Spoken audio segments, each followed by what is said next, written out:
मेरे प्यारे बच्चे, तू रुका क्यों है? जिस क्षण से तू यहाँ पहुंचा है उसी क्षण से मैं तुझे देख रही हूँ। तेरे कदमों की आहट, तेरी सांसों की थकान, तेरे मन का बोझ, सब कुछ मुझ तक पहले ही आ चुका था। तुझे लगा होगा कि तू अकेला है, कि कोई तुझे सुन नहीं रहा, कि तेरी चुप्पी का कोई साक्षी नहीं है। पर मेरे प्यारे बच्चे, जिस दिन तू चुपचाप टूट रहा था उसी दिन मैं तेरे सबसे पास थी। मेरे प्यारे बच्चे, आ गया तू। मैं तेरा ही इंतजार कर रही थी। तुझे शायद याद ना हो, पर मुझे सब याद है। वो रातें जब तू बिना किसी से कुछ कहे भीतर ही भीतर रोया। वो सुबह है जब तू मुस्कान ओढ़कर बाहर निकला लेकिन अंदर सब बिखरा हुआ था। वो पल जब तूने खुद से सवाल किया, क्या मैं गलत हूं? क्या मेरी अच्छाई ही मेरी सबसे बड़ी कमजोरी बन गई है? मेरे प्यारे बच्चे, उस हर सवाल का उत्तर मैं जानती हूं और आज मैं तुझसे इसलिए बोल रही हूं क्योंकि अब सुनने का समय आ गया है। तू सोचता है कि जीवन में सब कुछ अचानक बदलता है, पर सच ये है कि बदलाव पहले भीतर उतरता है, फिर बाहर दिखाई देता है। तू जिन हालातों से गुजरा वो तुझे तोड़ने नहीं आए थे, वो तुझे गढ़ने आए थे। मेरे प्यारे बच्चे, जब तूने बिना स्वार्थ किसी का साथ दिया, जब तूने अपनों के लिए खुद को पीछे रखा, जब तूने चोट खाकर भी बदले की आग नहीं जलाई, उसी क्षण तेरी आत्मा ने ऊंचाई पकड़ ली। और याद रख, ऊंचाई पर पहुंचने वाले वृक्ष पर ही सबसे पहले पत्थर फेंके जाते हैं। तुझे ये समझ नहीं आया कि जिनसे तूने उम्मीद की वही तुझे सबसे ज्यादा चुपचाप गिराने की कोशिश कर रहे थे, क्योंकि उन्हें तेरी सरलता दिखी, तेरी सच्चाई दिखी और उन्हें यह भी दिखा कि अगर तू खड़ा रह गया तो उनका झूठ टिक नहीं पाएगा। मेरे प्यारे बच्चे, कुछ लोग तेरे उजाले से डर गए, कुछ लोग तेरी शांति से घबरा गए और कुछ लोग तेरी प्रगति की कल्पना से ही कांपने लगे। पर तू चिंता मत कर, जिसे मैंने चुना है उसे कोई छू भी नहीं सकता। तू सोचता रहा कि तू क्यों चुना गया, क्यों तुझे ही इतने इम्तिहान मिले, क्यों तेरे हिस्से ही चुपचाप सहने का रास्ता आया। मेरे प्यारे बच्चे, जिस आत्मा में छल नहीं होता, जिस हृदय में द्वेष नहीं पलता, जिस मन में दूसरों को गिराकर आगे बढ़ने की चाह नहीं होती, वही आत्मा सबसे पहले चुनी जाती है, क्योंकि वही भार उठा सकती है। तू इंसान होते हुए भी इंसान से आगे निकल गया। तूने किसी का नुकसान सोचकर अपने हाथ नहीं जोड़े, तूने किसी की हार में अपनी जीत नहीं देखी और इसी कारण तेरे चारों ओर ऐसी शक्तियां खड़ी हैं जिन्हें तू देख नहीं सकता, पर जिनकी उपस्थिति तू अब महसूस करने लगा है। मेरे प्यारे बच्चे, तेरे जीवन में जो रुकावटें थीं वे अब धीरे धीरे पीछे हट रही हैं। जो रास्ते बंद लगते थे वहां अब संकेत दिखने लगे हैं। तुझे अचानक छोटे छोटे अवसर दिखेंगे जिन्हें तू पहले नजरअंदाज कर देता था। अब वही अवसर तेरी दिशा बदलेंगे। धन की जो कमी तुझे सता रही थी वो सिर्फ पैसों की कमी नहीं थी, वो आत्मविश्वास की परीक्षा थी। तूने खुद को कम आंकना शुरू कर दिया था। तूने सोचा कि शायद तू योग्य नहीं है, पर मेरे प्यारे बच्चे, योग्यता कभी शोर नहीं मचाती, वो समय आने पर स्वयं प्रकट होती है। अब वह समय चल पड़ा है। तेरे जीवन में ऐसे लोग आएंगे जो तेरे अतीत की परतें नहीं कुरेदेंगे, जो यह नहीं पूछेंगे कि तेरे साथ क्या गलत हुआ था, बल्कि यह कहेंगे अब हम साथ क्या सुंदर बना सकते हैं। तेरा प्रेम अब बोझ नहीं रहेगा, तेरी संवेदनशीलता अब कमजोरी नहीं मानी जाएगी, तेरी खामोशी अब तेरी शक्ति बनेगी।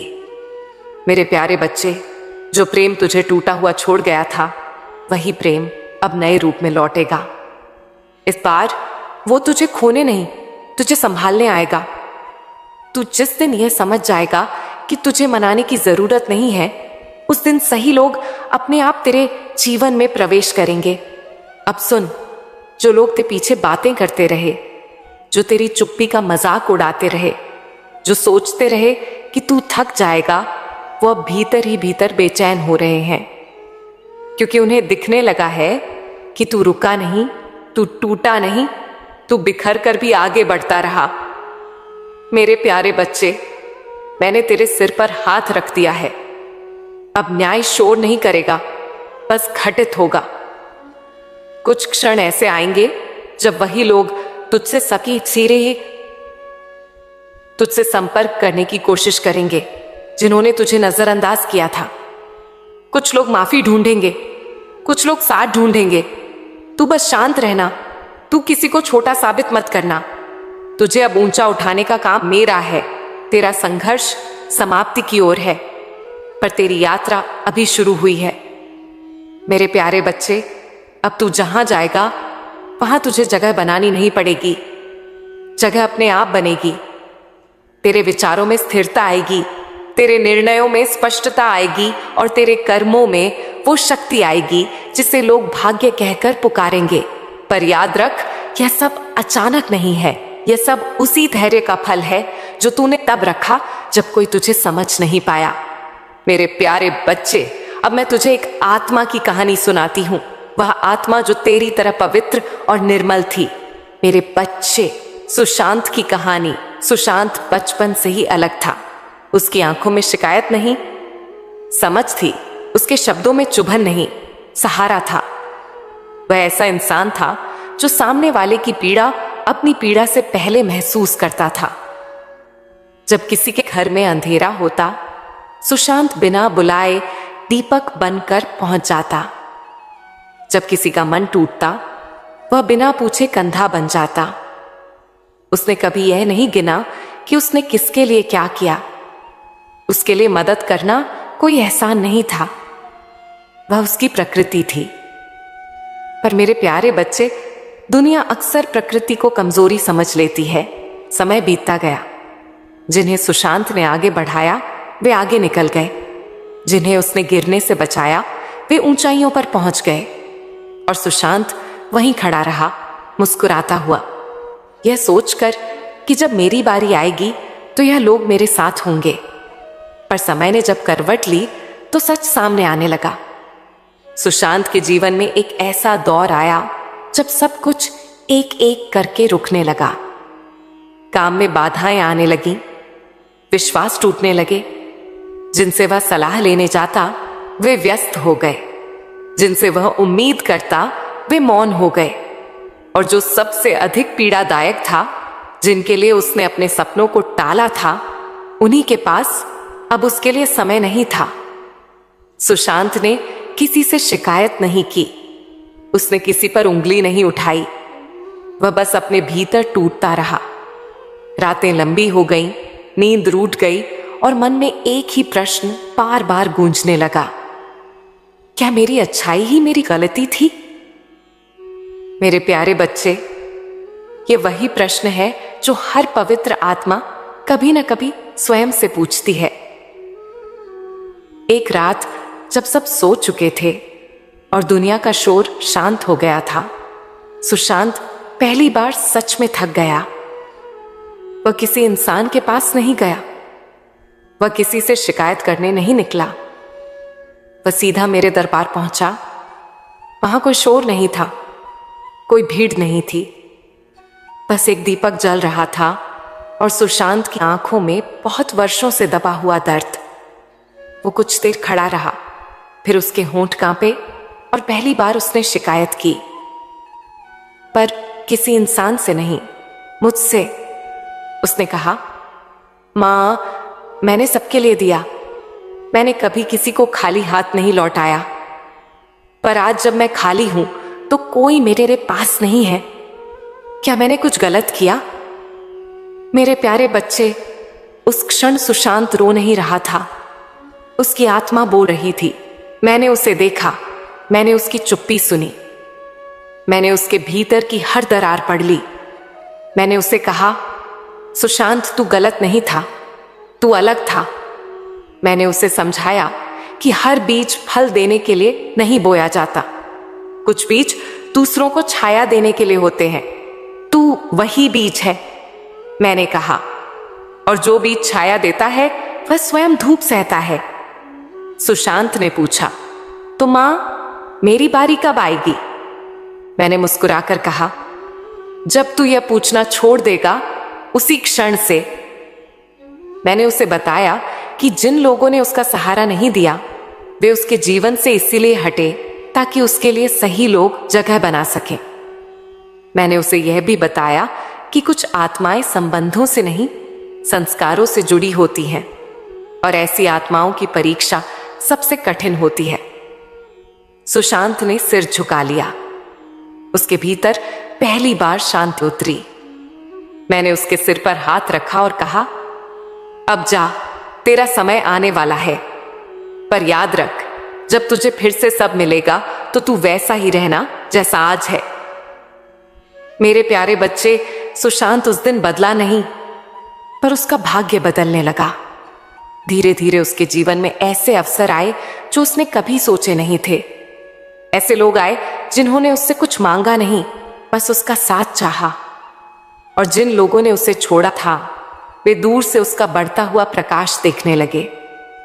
कुछ को पछतावा हुआ, कुछ को ईर्ष्या और कुछ को डर, पर सुशांत शांत रहा, क्योंकि अब वह जान चुका था जो मेरा है वह मुझे मिलकर ही रहेगा।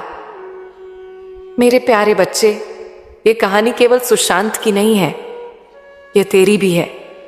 ये हर उस आत्मा की है जो देते देते थक गई पर फिर भी कड़वी नहीं हुई। और याद रख, जो मेरे दरबार में टूटे हुए मन से आता है वह खाली हाथ कभी नहीं लौटता। सुन मेरे बच्चे, सुशांत के जीवन में अचानक परिवर्तन नहीं आया। यह कोई एक दिन का चमत्कार नहीं था। यह भीतर से उठी हुई समझ थी जो धीरे धीरे उसकी आंखों में उतर रही थी। पहले वह लोगों को उनके शब्दों से पहचानता था, अब वह उन्हें उनकी ऊर्जा से पहचानने लगा। वह देखता था कि कौन उसके पास आकर हल्का महसूस करता है और कौन उसके पास आकर भीतर ही भीतर कुछ चुरा लेता है। कौन उसकी मुस्कान से खुश होता है और कौन उसकी मुस्कान से असहज हो जाता है। यहीं से पहचान शुरू हुई। मेरे प्यारे बच्चे, सुशांत ने देखा कुछ लोग अब फिर से उसके आसपास आने लगे थे। वे वही थे जो कभी व्यस्त हो गए थे, जिनके फोन बंद हो जाते थे, जिनके पास कभी समय नहीं था। अब वे समय निकाल रहे थे, अब वे हाल पूछ रहे थे, अब वे मुस्कुरा रहे थे। पर सुशांत ने एक बात महसूस की, उनकी मुस्कान में गर्मी नहीं थी, उनकी आंखों में अपनापन नहीं था, उनके सवालों में जिज्ञासा नहीं, जांच थी।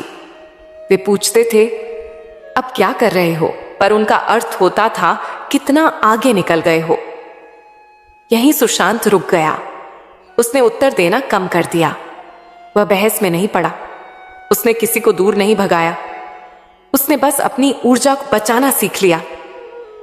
मेरे प्यारे बच्चे, पहचान का पहला सूत्र यही होता है, जो व्यक्ति तुझे समझना चाहता है वह तुझे थकाता नहीं। फिर कुछ नए लोग उसके जीवन में आए। वे ज्यादा सवाल नहीं करते थे, वे उसकी उपलब्धियों से नहीं चिपकते थे, वे उसकी उपस्थिति में शांत रहते थे।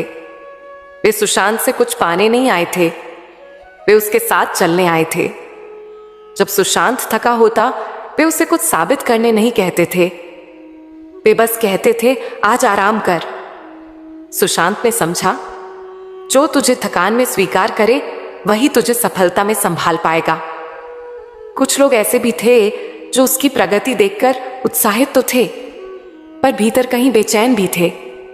वे उसकी बातों को बीच में काटते थे, वे अपने अनुभवों को उससे ऊपर रखते थे। सुशांत ने महसूस किया, ये लोग उसके साथ नहीं चलना चाहते, ये उसके आगे चलना चाहते हैं। वह शांत रहा, उसने किसी को नीचा नहीं दिखाया, उसने बस अपने रास्ते को साफ रखा। मेरे प्यारे बच्चे, दूसरा सूत्र यही होता है जो तुझे छोटा महसूस कराए, वह तेरे साथ बड़ा नहीं हो सकता। एक दिन सुशांत अकेला बैठा था। उसके मन में एक प्रश्न उठा, मां, इतने लोग हैं, पर सही कौन है? और उसी क्षण उसके भीतर एक आवाज उठी। कोई शब्द नहीं, बस एक अनुभूति जो तुझे समझाने की कोशिश न करे, वही तुझे समझता है।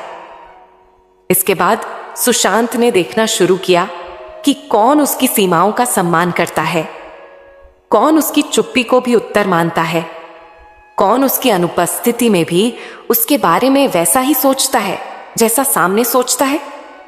उसने पाया, जो पीठ पीछे भी तुझे हल्के शब्दों में याद करे, वही सामने भी सच्चा रहेगा। कुछ लोग उस जिंदगी से अपने आप दूर होने लगे। सुशांत ने उन्हें रोका नहीं, क्योंकि अब उसे पता था जो बिना कहे चला जाए वह रुकने के लिए आया ही नहीं था, और जो रुका वह बिना शर्त रुका। मेरे प्यारे बच्चे, तीसरा सूत्र यही है, जो बिना कारण ठहरे वही जीवन का हिस्सा होते हैं। सुशांत ने यह भी देखा कि कुछ लोग उसकी अच्छाई को चुनौती समझते थे। वे हर बात में तुलना करते थे, हर उपलब्धि में हिसाब लगाते थे। सुशांत मुस्कुराया, क्योंकि अब वह जान गया था, जिसे अपनी जगह सुरक्षित लगती है वह तुलना नहीं करता। धीरे धीरे उसका घेरा छोटा होता गया, पर उसका मन हल्का होता गया। उसके आसपास कम लोग थे, पर सच्चे लोग थे। अब वह जब हंसता था तो उसे देखकर किसी का मन नहीं जलता था। अब जब वह चुप रहता था तो कोई उसे गलत नहीं समझता था। मेरे प्यारे बच्चे, यही पहचान की परिपक्वता होती है। एक शाम सुशांत मेरे दरबार में फिर आया। इस बार उसकी आंखों में प्रश्न नहीं था, बस कृतज्ञता थी। उसने कुछ कहा नहीं, बस सिर झुका दिया। मैंने उससे कहा, अब तू पहचान गया है। वह समझ गया कि सही लोग शोर नहीं करते, वे उपस्थित रहते हैं। वह समझ गया कि प्रेम अधिकार नहीं मांगता, वह स्थान बनाता है। वह समझ गया कि जो तुझे तेरे सबसे कमजोर क्षण में देख सके और फिर भी रुका रहे, वही जीवन भर साथ देगा। मेरे प्यारे बच्चे, अब ध्यान से सुन, क्योंकि अब जो मैं तुझे कहने जा रही हूं वह केवल शब्द नहीं है, वह तेरे आने वाले जीवन की धड़कन है। अब मैं तुझे यह नहीं कह रही कि सब ठीक हो जाएगा। अब मैं तुझे यह बता रही हूं कि सब ठीक हो चुका है, बस उसका प्रकट होना बाकी है। मेरे प्यारे बच्चे, तेरा जीवन भी अब सुशांत की तरह आगे बढ़ने जा रहा है। और मैं यह यूं ही नहीं कह रही, मैं तेरे भीतर की यात्रा देख रही हूं। मैं तेरे टूटने की आवाज भी सुन रही थी और तेरे चुप रहने की शक्ति भी देख रही थी। तू सोचता रहा कि तू कहीं खो गया है, तू सोचता रहा कि तू भटक गया है, पर सच यह है कि तू कहीं भी नहीं भटका। तू बस तैयार हो रहा था। हर आत्मा का समय एक जैसा नहीं होता। कुछ फूल सुबह खिलते हैं, कुछ दोपहर में, और कुछ ऐसे भी होते हैं जो शाम की ठंडी हवा में खिलते हैं। लेकिन जब वे खिलते हैं तो उनकी खुशबू देर तक रहती है। मेरे प्यारे बच्चे, तू वही फूल है। अब मैं तुझे एक उदाहरण से समझाती हूं। एक ही उदाहरण पर उसे गहराई से समझना। कल्पना कर, एक नदी है, वह पहाड़ों से निकलती है। शुरुआत में वह तेज होती है, पत्थरों से टकराती है, अपना रास्ता बनाती है। कई बार लोग सोचते हैं कि नदी गलत दिशा में जा रही है, क्योंकि वह सीधी नहीं चल रही, वह घुमाव ले रही है। पर नदी जानती है कि उसे समुद्र तक पहुंचना है। वह जानती है कि सीधे रास्ते पर चट्टानें हैं, इसीलिए वह थोड़ा घूमती है, थोड़ा रुकती है, कभी शांत होती है, कभी उफनती है।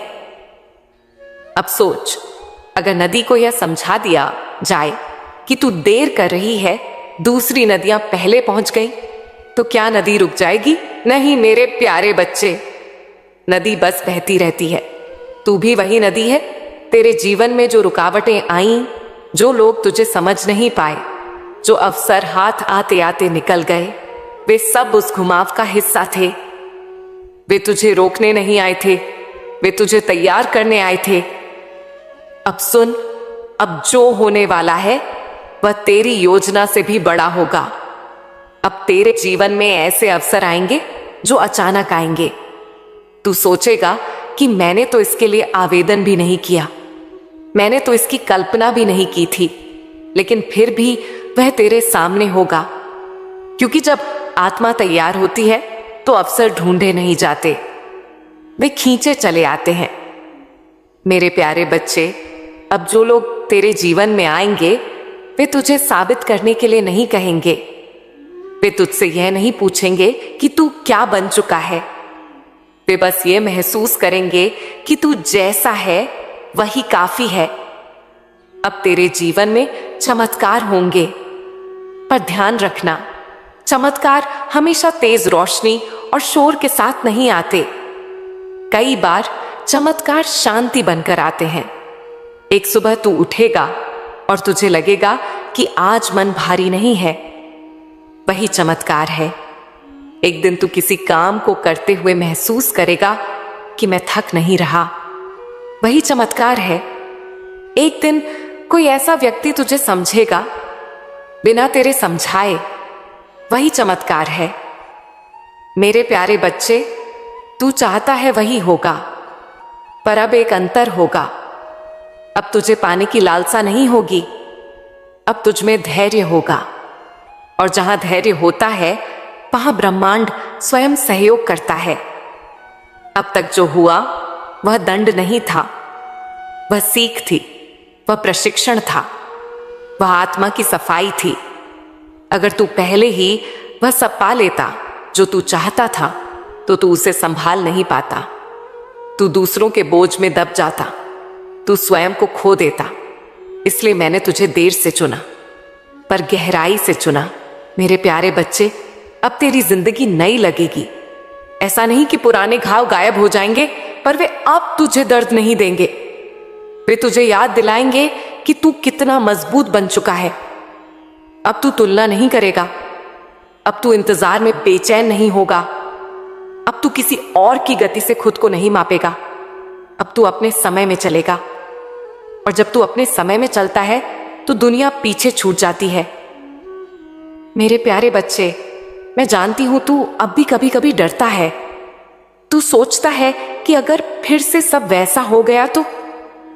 पर सुन, जो व्यक्ति एक बार जाग चुका हो वह फिर से अंधेरे में नहीं खोता। अब अगर कोई तुझे छोड़ भी दे तो तू टूटेगा नहीं। अब अगर कोई अवसर हाथ से निकल भी जाए तो तू स्वयं को दोष नहीं देगा। अब तू जानता है कि जो मेरा है वह मुझे मिलेगा। मैं तुझे यही कहने आई हूं, तू देर से नहीं आया, तू सही समय पर आया है। अब तेरा जीवन आगे बढ़ेगा, अब तेरी मेहनत रंग लाएगी, अब तेरी आत्मा को विश्राम मिलेगा। अब तू केवल जीवित नहीं रहेगा, तू जिएगा। मेरे प्यारे बच्चे, अब तेरे जीवन में अवसरों की वर्षा होने वाली है। वे अवसर ऐसे होंगे जिन्हें देखकर तू पहले दूसरों के जीवन में कहा करता था, काश मैं भी कभी ऐसा बन पाऊं। और अब वही स्थितियां, वही मौके, वही दरवाजे तेरे सामने धीरे धीरे खुलते चले जाएंगे। तूने जिस जीवन की कल्पना की थी, जिस स्थिरता की कामना की थी, जिस सम्मान की चाह रखी थी, अब तू उसी दिशा में बढ़ रहा है। मेरे प्यारे बच्चे, अगर तू नौकरी की तलाश में था, अगर तू यह सोचता था कि मुझे कोई सही अवसर क्यों नहीं मिलता, तो अब समझ ले, तेरा समय सक्रिय हो चुका है।